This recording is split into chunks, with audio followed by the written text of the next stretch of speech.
नमस्कार। देश की तमाम फटाफट खबरों में आपका स्वागत है। खबरों के लिए आपसे निवेदन कि यदि आपने हमारे चैनल को सब्सक्राइब नहीं किया तो कृपया करके आपके अपने चैनल को सब्सक्राइब कर लें। तो बढ़ते हैं आज की बड़ी खबर की ओर। जाने माने रेडियो प्रस्तोता और रेडियो को नई पहचान देने वाले अमीन सयानी की, जी हाँ, जाने माने रेडियो प्रस्तोता और रेडियो को नई पहचान देने वाले अमीन सयानी का मंगलवार रात निधन हो गया।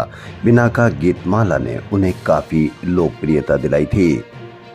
उनकी आवाज, नमस्कार बहनों भाइयों, मैं आपका दोस्त अमीन सयानी बोल रहा हूँ। 63 साल तक अपने शानदार अंदाज और आवाज से लोगों को दीवाना बनाने वाले अमीन साहब रेडियो की दुनिया से 8-9 बरस की उम्र से ही जुड़ गए थे और रात उनका देर रात निधन हो गया। उत्तर प्रदेश में विपक्षी गठबंधन इंडिया में शामिल सपा और कांग्रेस के बीच सीटों का समझौता हो गया। देश के सबसे बड़े राज्य यूपी की 80 सीटों में से कांग्रेस रायबरेली, अमेठी सहित 17 सीटों पर चुनाव लड़ेगी, वहीं सपा 63 सीटों पर प्रत्याशी उतरेगी। इस समझौते के तहत मध्य प्रदेश की खजुराहो सीट पर भी सपा चुनाव लड़ेगी।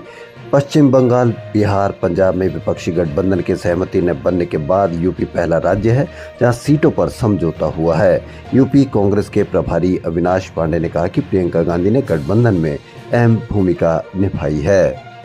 वहीं कांग्रेस ने आरोप लगाया कि आयकर विभाग ने उसके बैंक खातों से 65 करोड़ रुपए निकाल लिए। कोषाध्यक्ष अजय माकन ने कहा कि ये अलोकतांत्रिक कार्रवाई तब की गई जबकि मामला कोर्ट में लंबित है। बैंकों को आदेश मंगलवार को दिया गया। इसके तहत युवा कांग्रेस NSUI के खातों से 5 करोड़ और कांग्रेस के खातों से 60.25 करोड़ रुपए सरकार के खाते में हस्तांतरित किए गए। भाजपा आयकर नहीं देती तो कांग्रेस से 210 करोड़ रुपए की डिमांड क्यों? हमने आयकर अपीलीट ट्रिब्यूनल में बुधवार को मामला पेश किया है। हरियाणा पंजाब बॉर्डर पर चल रहा आंदोलन बुधवार को हिंसक संघर्ष में बदल गया। किसान शंभू खनौरी बॉर्डर पर बैरिकेड तोड़ने लगे तो पुलिस ने आंसू गैस के गोले और रबर बुलेट्स दागी।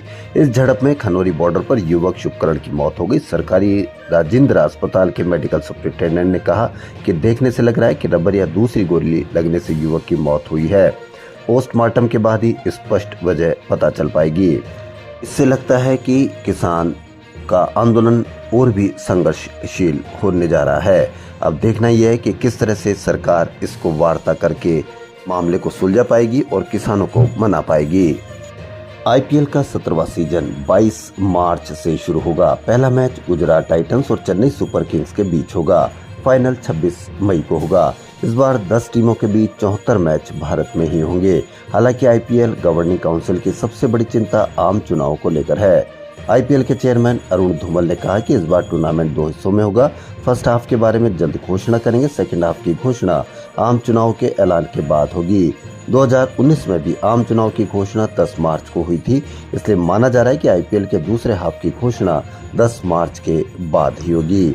अब तैयार रहिए, IPL की शुरुआत 22 मार्च से, फाइनल 26 मई को होना तय है। केंद्र सरकार की ओर से आयकर की धारा 43B में जोड़े गए H खंड में MSME को फायदा कम और नुकसान ज्यादा हो रहा है। बुधवार को विश्वकर्मा इंडस्ट्रीज एसोसिएशन भवन में आयकर के इस प्रावधान पर परिचर्चा के दौरान वक्ताओं ने यह बात कही। परिचर्चा में CA सतीश गुप्ता और एडवोकेट पंकज घिया विशेषज्ञ के तौर पर शामिल हुए। इन्होंने उद्यमियों को आयकर खंड 43B(H) के प्रावधानों के बारे में जानकारी दी।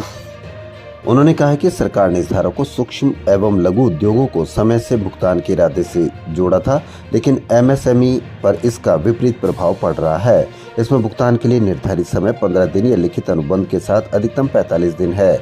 इस समय अवधि में भुगतान नहीं करने पर बकाया राशि व्यावसायिक आय में जुड़ जाती है। इस कारण बड़े उद्योगों ने MSME से माल खरीद बंद कर दी है। खबरों में फिलहाल इतना ही। यदि आपको हमारा चैनल पसंद आए तो लाइक, सब्सक्राइब और शेयर अवश्य करें। धन्यवाद।